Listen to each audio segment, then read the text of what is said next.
Hey, everybody, this is JT with Jeff. We're going to play you a short teaser section of the second Patreon episode on 1990's Pretty Woman. That was a fun episode to do. I know you'll like it. Starring young Julia Roberts and Richard Gere and his tiny nipples. Way tiny nipples.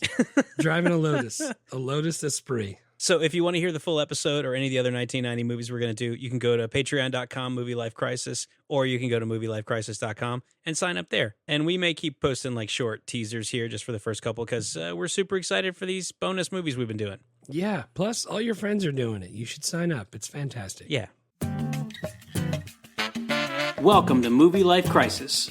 Join us as we watch the best movies from 30 years ago. From Touchstone Pictures, he's rich and powerful. That's my company. She's anything but. I kind of fly by the seat of my pants, gal. That's that They're analog getting together in Beverly Hills. You're gonna get in trouble bringing me in here. Now their lives What's the little suckers? and that city Where you going? will never be the same again. Come and be happy. There's a sofa in here for two. Close your mouth, dear. Richard Gere, Julia Roberts, Pretty Woman, rated R. National sneak preview tonight. Check newspaper for showtime. Nice. Pretty Woman. Movie Life Crisis Season 1 BC, Episode 2. BC before City Slickers. Before City Slickers, our bonus content going backwards in time. That's why the BC. 1990, we did Episode 1, TMNT, Teenage Mutant Ninja Turtles. Turtle Power. Now we're on Episode 2, Pretty Woman. Pretty Woman, man. I really like this movie more than I remembered. I liked it a lot more than I remembered. I was so surprised because, I mean, it was good. And I love romantic comedies, but I hadn't seen it in a long time. But It's yeah. been a long, long time for me. Yeah, dude, it's great. I think the Patreon content, we're going to try to do one a month, maybe. So 10 to 12 movies a year. This year, we got started a little late, but we'll still try to hit that 10 to 12 movies for 1990. And then next year will be Season 2 BC, and we'll go back to 1989. So the regular podcast feed will be on 93. The Patreon will be on 89, and we'll slowly get further and further apart. Season 1 BC, Patreon content. We haven't picked all the movies. We got TMNT, we got Pretty Woman. There's a bunch of great ones to choose from. I think it's I Want Money, but I couldn't barely make it out. But I think it's I Want Money. Final answer. Yeah, Calloway, I Want Money. Calloway. Right. That's crazy. That seemed like a softball. That one was pretty easy. I thought it was a softball, and you didn't have the artist, Calloway. I want money, lots and lots of money. I want it high in the sky. I want to be rich. That's on me for not saying the artist. I actually knew the artist too. Sorry. What the hell are we doing here? Damn. Yeah, I know. No, I messed up. I like that song a whole lot. Me too. I freaking love that song. I had that on like the original first gen iPod that had only the like monochromatic Game Boy screen.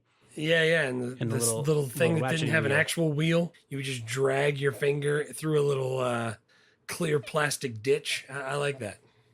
Now and recording. There we go. Also recording. Don't remember where we left off. We just finished Name That Tune. You shit the bed. Boy, did I! I can't believe I didn't say Callaway. That sucks. Technical difficulties. I switched locations and microphones, and now we're back talking about Pretty Woman. So give us a synopsis. A man in a legal but hurtful business needs an escort for some social events. He hires a beautiful prostitute that he meets, only to fall in love, like you do with a prostitute. Tale as old as time. A businessman picks up a hooker with a heart of gold and then falls in love with her. Yeah, girl, I'm gonna change him. He gonna be better. I can't believe this is a Disney movie. Yeah, Buena Vista. Like, hey, it's a rich guy and then it's a prostitute and they fall in love. And Disney's like, boom, green light, go do that. It's the highest grossing R-rated Disney movie ever. So $14 million budget, $463 million gross. That's ridiculous. It's completely ridiculous. It was number 2 on the year, behind Ghost, ahead of Home Alone. Home Alone was released at the end of the year. So if you add Home Alone up over 90 and 91, it's bigger. But still, $463 million is a whole lot to make on a $14 million investment. That's crazy. You can see why they got the band back together in 1999 and did Runaway Bride, because they just were printing money. And that worked out too, because that movie was all right. I'm sure that'll be on the list. Yeah, it'll absolutely be on the list. I'm super excited to talk about all the Julia Roberts romantic Yeah, comedies. I like them as well. Awards? Yeah, so I just copied the whole thing so this was like for Academy Awards, she got nominated for Best Actress. Julia Roberts did.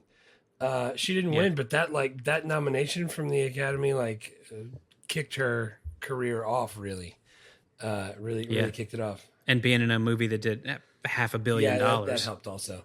But they won Song from a Film from the BMI Film and TV Awards.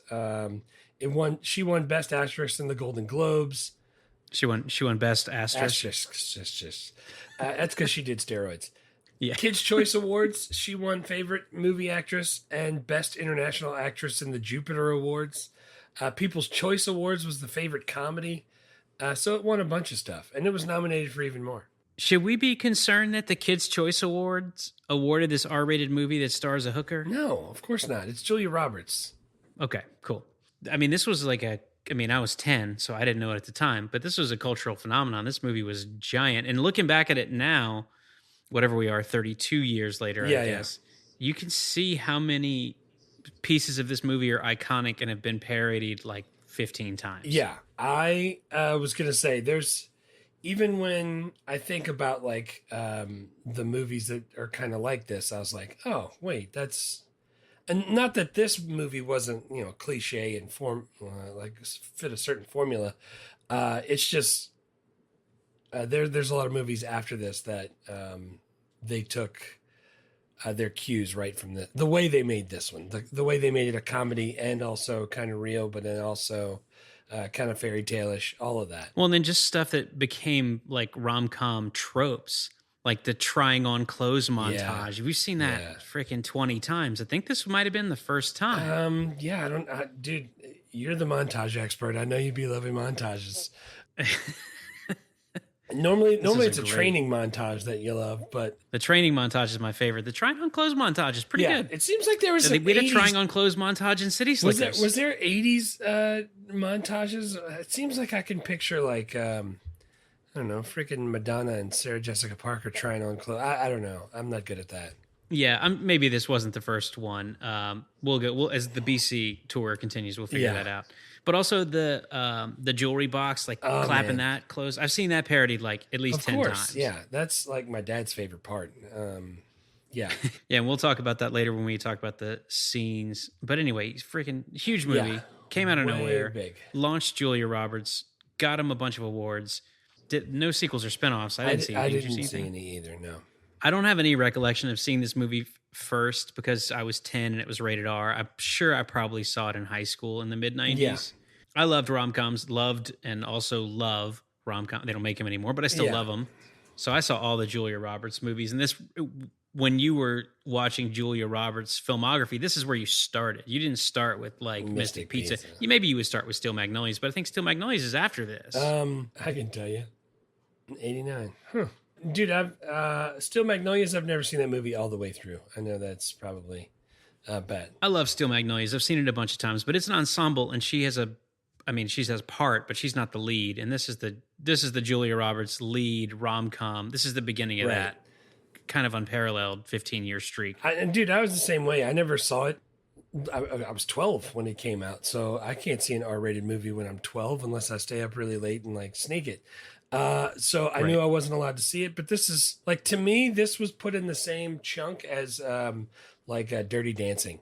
I wasn't allowed to see Dirty Dancing when it first came out either, even though, I wasn't old enough for that either, but PG-13, but it wasn't R. But I do remember where I saw this because I can remember going to the 550 bin at Walmart and just, acquiring friggin' media, just doing supermarket sweepstakes with your double armload of movies. I heard of this movie, I'll take it. Here's $100. Yeah, exactly. At $5 a pop, and I'd buy 5 or 6 movies every paycheck. It's how. Well, because if you it's hey, I could rent Pretty Woman for $3.99, or I could own it for $5.50. Exactly. No, that was my entire idea, and I still have Pretty Woman, and it was in the I can remember being in the plastic.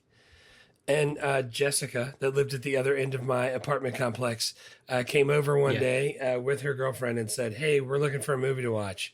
She's like, "Oh my God, Pretty Woman." And they started giggling. I was like, "Yeah, I don't think I've ever seen it." She's like, "Yeah, you haven't. It's in the plastic." I'm like, "Well, no. I mean, like, I've never even seen it before that. I just knew I was supposed to get it and I was going to like it." So I didn't actually see it until I was living in my apartment. So in my 20s somewhere. And I had to watch it with two drunk lesbians that were quoting it the entire time and giggling.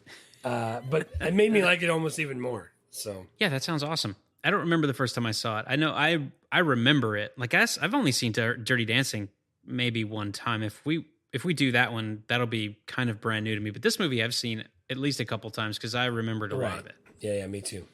Where do you rate it? Dude, I gave it an 8.